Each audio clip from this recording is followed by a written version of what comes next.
Bon, la santé mentale des jeunes, c'est vrai que c'est un sujet qui préoccupe beaucoup en ce moment, on le sent bien. Ah oui, clairement. Les chiffres montrent une tendance assez inquiétante quand même. Oui, la pression monte de partout, non? La famille, l'école, les réseaux sociaux. Exactement. Et puis il faut ajouter l'éco-anxiété, les suites des crises comme le Covid. C'est ça. J'ai vu des rapports du chirurgien général américain, de l'UNICEF. Tout le monde tire la sonnette d'alarme. Hmm, Ok, alors, essayons d'y voir un peu plus clair. Aujourd'hui, on va explorer ensemble un domaine qui est fascinant et plein de questions. C'est l'intelligence artificielle, mais appliquée à la santé mentale des ados, des jeunes adultes. un sujet passionnant effectivement. Ah, le livre décortique pas mal d'aspects, les potentiels comme les défis. Notre objectif, là, dans cette discussion, c'est de comprendre comment ces technologies, et surtout l'IA, essayent d'apporter des réponses aux défis immenses de la santé mentale des jeunes. Mhm. On va regarder un peu les outils concrets, comment on analyse les données. Ça va des applis sur nos téléphones jusqu'aux conversations en ligne, quoi. Oui, les sources de données sont hyper variées. Et qu'est-ce que ça promet? Plus d'accès aux soins, une aide plus perso, mais aussi, on va regarder les galères, la confidentialité, la fiabilité, tout ça. Tout à fait. C'est un domaine où on touche à l'humain avec des outils bah, très puissants. Donc tout l'enjeu, c'est de trouver le bon équilibre. Comment les utiliser pour vraiment aider, tout en étant super conscient des risques et des questions éthiques que ça soulève. Pour commencer, peut-être rappeler pourquoi c'est si crucial comme sujet. Les chiffres sont assez parlants, non? Oui, on voit une hausse préoccupante de certains troubles. Aux États-Unis, par exemple, les chiffres sur l'anxiété ou la dépression chez les 6-17 ans, Oui, j'ai vu ça, les signalements des parents, ça a grimpé en flèche entre 2003 et 2012, de 5,4% à 8,4%, c'est énorme. c'est énorme. Et ce n'est qu'une partie de l'iceberg, si on peut dire. L'OMS, l'Organisation mondiale de la santé, parle aussi beaucoup du TDAH. Le trouble déficitaire de l'attention. C'est ça. Avec ou sans hyperactivité. Chez les 10-19 ans, c'est notable. Aux US, on estime que c'est autour de 11,4% des 3-17 ans qui ont un diagnostic. Waouh! Et attention, il y a un risque de passer à côté du diagnostic, hein, notamment chez les filles. C'est un point important. D'accord. Et il y a d'autres troubles aussi. Oui, bien sûr. Les troubles des conduites, les troubles alimentaires. Même s'ils semblent moins fréquents d'après l'OMS, ils sont là et ils génèrent beaucoup de souffrance. Et les conséquences, ça dépasse le jeune lui-même, j'imagine. Ah bah oui, largement. Ça impacte leur avenir, l'emploi, les relations, mais ça pèse aussi sur la société entière. Les coûts de santé, la productivité. Et les familles, ça doit être terrible. C'est un fardeau énorme. J'ai vu une étude, bon, elle date un peu, de 2010, qui chiffrait la perte de revenus sur une vie à 300 000 dollars. C'est colossal. Ah oui, quand même. Et plus récemment, une autre étude montrait que plus de la moitié des parents qui travaillent et qui ont un enfant avec des soucis de santé mentale finissent par avoir eux-mêmes un diagnostic. C'est le cercle vicieux. Exactement. Et là-dedans, le numérique, bah, il a un double visage. C'est un peu le paradoxe. C'est-à-dire? D'un côté, ça ouvre des portes, clairement, l'accès à l'info, au soutien, parfois de façon anonyme, ce qui aide pour la stigmatisation. Plus besoin de se déplacer, moins de problèmes de coûts parfois. On pense, aux applis de méditation, genre Headspace, Calm. Voilà, ou les plateformes de thérapie en ligne comme BetterHelp, et même les forums sur Reddit, des groupes Facebook, ça peut créer une vraie communauté d'entraide. Oui, ça, c'est le côté positif. Mais il y a l'autre côté. Ben oui, l'envers du décor. Le cyberharcèlement, la comparaison sociale permanente sur les réseaux, L'addiction aux écrans. l'addiction qui bousille le sommeil, augmente le stress, peut affecter la concentration. J'ai lu une étude, allemande citée dans nos sources. Oui, celle sur les jeunes Allemands. C'est ça, plus de 600 000 jeunes qui montreraient des signes d'utilisation problématique des médias. C'est juste énorme comme chiffre, Ça fait réfléchir. carrément. Et c'est dans ce contexte très contrasté que l'IA arrive, avec cette promesse d'apporter des solutions nouvelles. Et comment elle s'y prend concrètement? Un des gros points forts de l'IA, c'est sa capacité à digérer, à analyser des quantités massives de données. Et des données très très différentes les unes des autres. Et là, franchement, c'est là que ça devient, super intéressant, quoi. Parce qu'on ne parle pas juste de, l'âge ou des antécédents familiaux. Non, non, on parle de données qui viennent de nos téléphones. Le GPS qui nous suit, l'accéléromètre qui mesure si on bouge, tout ça peut donner des indices sur notre humeur. Apparemment oui. Ce sont des signaux comportementaux. Et puis, il y a l'analyse de texte, ce qu'on écrit sur Twitter, sur Reddit. Le ton, les mots, Même la fréquence du mot je. Sérieux? Oui, oui. Ça peut être un marqueur, par exemple, d'une tendance à la rumination ou à l'introspection. C'est ce que l'IA essaie de repérer. C'est fou. C'est assez fou. Et l'IA utilise différentes techniques donc pour trouver des motifs, des signaux faibles. Par exemple, avec les capteurs du téléphone, certaines applis tentent de proposer une aide juste à temps. Au moment où ça ne va pas, en gros. C'est l'idée. D'autres techniques, comme le machine learning, vont analyser des données plus complexes. L'imagerie cérébrale, les IRMF, pour aider les médecins à mieux différencier certains troubles, comme le trouble bipolar. D'accord. Et puis, bien sûr, il y a tout le traitement du langage naturel, le NLP, pour que l'IA comprenne le sens des textes, les émotions, les sujets clés. Et ça donne quoi comme outil concrètement? Le livre en cite quelques-uns, je crois. Oui, il y a NeoThought pour les étudiants, Airkick, qui est une sorte de journal intelligent, Little Author pour les plus jeunes et les familles, Webbot aussi, le chatbot TCC. Webot, qui est assez connu, iBerry pour l'évaluation, il y a pas mal d'exemples. Et ils font quoi ces outils? C'est quoi les fonctionnalités? C'est varié. Souvent, il y a une partie psychoéducation, informée sur la santé mentale. Il y a aussi des modules pour aider à définir des objectifs personnels. La pleine conscience aussi, non? Oui, beaucoup d'exercices de pleine conscience. Le suivi de l'humeur, c'est très fréquent, avec des applis comme Alan, Mind, Mood Notes, et puis certaines plateformes facilitent la mise en relation avec des vrais thérapeutes, comme Talkspace. D'accord. Et on a aussi parlé des graphes de connaissances, les KG. C'est quoi le truc en plus là? Alors, les graphes de connaissances, faut imaginer ça un peu comme une super carte mentale intelligente, si tu veux. Une sorte d'encyclopédie connectée, mais hyper personnalisée sur la santé de quelqu'un. Ok. Au lieu de juste stocker des infos séparées, symptômes ici, gènes là, médoc ailleurs, ça crée des liens logiques entre tout ça. Symptômes, gènes, analyse, traitement, mais aussi le mode de vie, l'alimentation. Pour avoir une vue d'ensemble, quoi, une vue 360 comme on dit. C'est ça, exactement. L'idée, c'est moment de tisser une toile de sens à partir de données qui sont souvent très diverses, très brutes. Et ça sert à quoi, pratiquement? Ah, le potentiel est immense. Ça peut aider à affiner un diagnostic, tu vois, en reliant des symptômes qui semblaient pas connectés. Et surtout, ça ouvre la porte à des recommandations beaucoup plus personnalisées. Genre? Le livre donne un exemple qui m'a marqué. Pouvoir demander au système, trouve-moi un antidépresseur efficace pour moi, mais qui ne me fera pas prendre de poids. Et le système, basé sur l'analyse fine des données, pourrait te donner une réponse. Ah ouais, ça c'est puissant. Impensable aujourd'hui. Impensable avec les outils classiques. Ça peut aussi aider à comprendre l'impact de la nutrition sur l'humain, par exemple, ou rendre les chatbots d'infos plus fiables. Plus fiable que les grands modèles de langage comme GPT? En théorie, oui, parce que les KG sont construits sur des relations explicites, sur des faits vérifiés.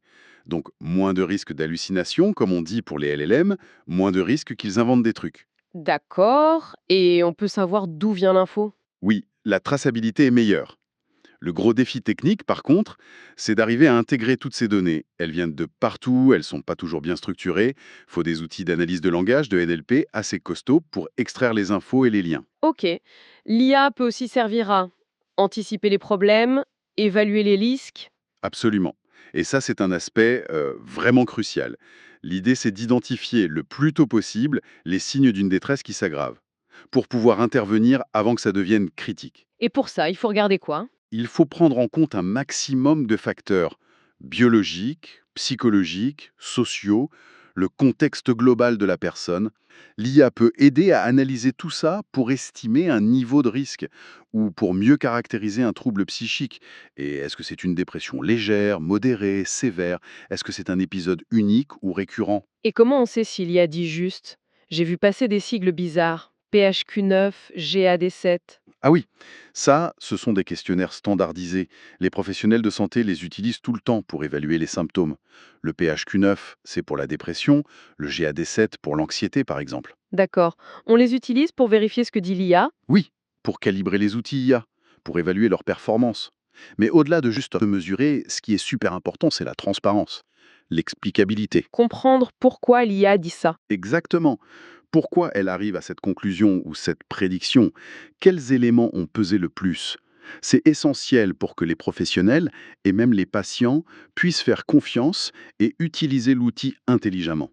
Et l'IA peut aussi faire des recommandations, un peu comme Netflix qui suggère des films, mais pour aller mieux. C'est tout à fait ça, l'idée des systèmes de recommandation en santé mentale.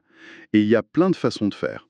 Ah oui, Certains systèmes regardent ce qui a marché pour d'autres personnes qui te ressemblent, c'est le filtrage collaboratif.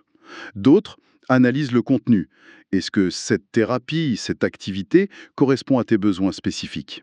et les graphes des connaissances, ils servent là aussi?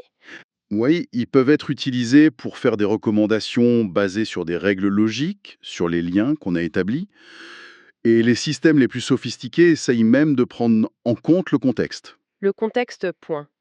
C'est-à-dire? Ben, où tu es, quelle heure il est, comment tu te sens là, maintenant, pour adapter la recommandation au moment présent. Et ça recommanderait quoi, par exemple? Ça peut être très varié. Suggérer une thérapie précise, comme la TCC, l'activation comportementale, proposer des activités pour se sentir mieux, des articles, des vidéos à regarder, ou même, pourquoi pas, de la musique adaptée à ton humeur détectée par l'appli. Pas mal. Oui, mais là encore, attention, il faut bien évaluer si ces recommandations sont vraiment pertinentes, utiles et surtout sûres. Il y a des métriques spécifiques pour ça. Bon, tout ça a l'air hyper prometteur sur le papier, c'est vrai, mais on sent bien qu'il doit y avoir des hicks, des zones d'ombre, non? Ah bah oui, bien sûr. Et le premier point, le plus sensible sans doute, c'est la protection des données personnelles.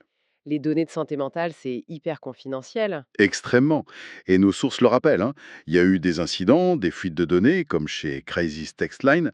La réglementation autour de ces applis santé est encore un peu en construction ou difficile à appliquer partout. Même le RGPD en Europe, ça ne suffit pas.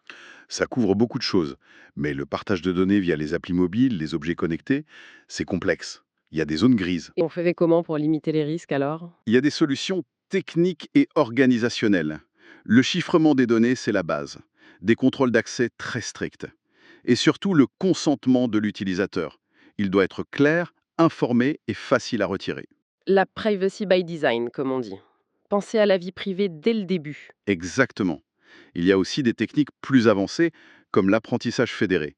L'idée, c'est d'entraîner l'IA directement sur le téléphone de l'utilisateur sans que ces données brutes ne sortent. Ah oui, ça c'est intéressant. Les données restent locales. C'est une piste prometteuse pour la confidentialité, oui. Et la fiabilité des systèmes.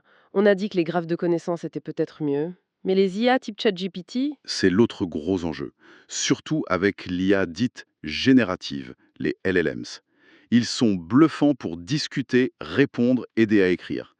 Et certains envisagent même de les utiliser pour du soutien conversationnel. mais Mais ils ont cette tendance à halluciner, à inventer des infos qui ont l'air vraies, mais qui sont fausses. oups.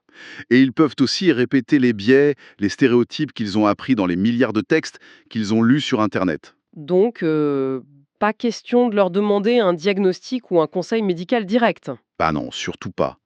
Ils n'ont pas le contexte, ils ne voient pas les signaux non verbaux, ils ne connaissent pas tout l'historique de la personne, ils peuvent se planter complètement. Sous-estimer un risque ou au contraire l'exagérer. D'accord. Il y a un risque de dépendance aussi, non? Ou de mauvais conseils? Oui, tout à fait. Et puis, il y a ce problème technique, la dérive des données. Le monde change, le langage évolue. Si le modèle n'est pas mis à jour régulièrement, il peut devenir moins pertinent, moins performant. Donc il faut toujours un humain derrière. La supervision humaine est absolument indispensable. On ne peut pas laisser faire la machine toute seule. Le livre mentionne aussi l'IA agentique, des systèmes plus autonomes.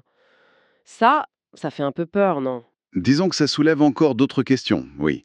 On parle de systèmes capables d'agir plus indépendamment pour atteindre un but. Et dans la santé mentale? Bah, ça pose d'énormes questions. Comment on s'assure que leurs buts sont parfaitement alignés sur le bien-être du patient? Comment on garde le contrôle? Comment on évalue leur sécurité avant de les lâcher dans la nature? C'est encore très expérimental. Alors, face à tout ça, on fait quoi? Comment on avance pour que l'IA soit vraiment une aide et pas un problème de plus? Il y a plusieurs pistes clés. D'abord, la qualité des données. Il faut qu'elles soient fiables, représentatives de la diversité des gens et validées par des experts. Ok. Ensuite, il faut des méthodes claires, standardisées pour évaluer si ces outils marchent vraiment et s'ils sont sûrs. Des cadres réglementaires comme l'AI Act en Europe sont nécessaires aussi. Et l'humain dans tout ça? Fondamental. L'approche humain dans la boucle. L'IA est un outil d'aide à la décision, pour le pro ou pour l'utilisateur, mais elle ne remplace pas. Combiner différentes infos, capteurs, questionnaires, voix, ce qu'on appelle l'IA multimodale, c'est aussi une piste pour avoir une vue plus complète, plus fine. Le livre va même plus loin avec un concept qui fait un peu science-fiction, les jumeaux numériques pour la santé mentale. Ah oui, les digital twins, c'est une vision, à plus long terme. C'est quoi l'idée exactement? L'idée, ce serait de créer un double virtuel d'une personne. Un modèle dynamique qui intègre toutes ces données, génétiques, médicales, comportementales, environnementales, tout. Un avatar numérique de notre santé mentale. En quelque sorte, oui. Et ce jumeau numérique permettrait de simuler l'effet de différentes interventions. Tester virtuellement quel médicament, quelle thérapie serait la plus efficace pour cette personne précise avant de l'appliquer pour de vrai. On pourrait prévoir comment la personne va évoluer. C'est l'espoir. Anticiper l'évolution, optimiser le parcours de soins de façon hyper personnalisée. Et c'est à la fois fascinant et un peu vertigineux, je trouve. Les obstacles doivent être énormes. Colossaux, oui. Modéliser la complexité de l'esprit humain, de ses interactions avec le monde, c'est un défi scientifique gigantesque. Sans parler du coût, des questions éthiques sur la gestion de toutes ces données intimes et de la précision absolument dingue qu'il faudrait pour que les simulations servent à quelque chose. C'est une recherche passionnante, mais faut rester prudent. Énormément de prudence et recul, oui, c'est clair. Bon, si on essaie de résumer un peu tout ce qu'on a dit, on voit bien que l'IA en santé mentale pour les jeunes, c'est un peu les deux faces d'une même pièce, non? C'est exactement ça. D'un côté, un potentiel incroyable. Rendre l'aide plus accessible, plus personnalisée, repérer les difficultés plus tôt, grâce aux applis, à l'analyse des données, au KG, peut-être aux jumeaux numériques demain. Un potentiel énorme, oui. Et de l'autre côté, des défis qui sont bien réels, qu'on ne peut pas ignorer. La protection de la vie privée, c'est la base. La fiabilité des systèmes, attention aux erreurs des IA, aux modèles qui vieillissent mal. La sécurité des utilisateurs avant tout. Et ce besoin impératif de garder un contrôle humain, un cadre clair. Ce qui nous laisse avec une question de fond, finalement, pour la suite. Comment on s'assure que ces outils IA, qui deviennent de plus en plus puissants, servent vraiment le bien-être des jeunes, sans créer de nouvelles pressions, de nouveaux risques ou plus d'isolement? Et au-delà de la pure technologie, comment on innove tout en gardant au centre ce qui fait le cœur du soin? L'écoute, l'empathie, la relation humaine. Hein. Surtout quand on voit arriver des concepts comme les jumeaux numériques. Hmm. Ça pose une question essentielle, je crois. Quelle place on veut vraiment donner à la technologie dans l'accompagnement de ce qu'il y a de plus intime, de plus fragile en nous?